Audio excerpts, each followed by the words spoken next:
សម្រាប់តម្រុយឆ្នោតអាវងនៅថ្ងៃនេះផងដែរក៏យកមកធ្វើការចែកជាតម្រុយឆ្នោតយួនជូនទៅកាន់ពុកម៉ែបងប្អូនទៀតហើយក៏ដូចជាសពមួយដងបើពុកម៉ែបងប្អូនចង់ទស្សនានៅតម្រុយឆ្នោតអាវងដែលឥតគិតថ្លៃហើយតម្រុយឆ្នោតសុទ្ធសឹងតែជាលេខច្បាស់ពិសេសក៏សូមពុកម៉ែបងប្អូនកុំភ្លេចជួយចុច like subscribe ម្នាក់មួយផងដើម្បីទទួលបានរាល់តម្រុយឆ្នោតអាវងដែលជាលេខដែលឥតគិតថ្លៃជូនទៅកាន់ពុកម៉ែបងប្អូនអាវងសូមលេខឆ្នោ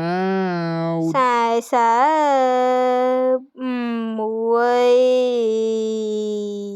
អាវងសូមលេខឆ្នោត64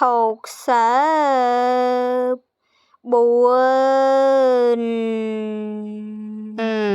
វងសូមលេខឆ្នោត871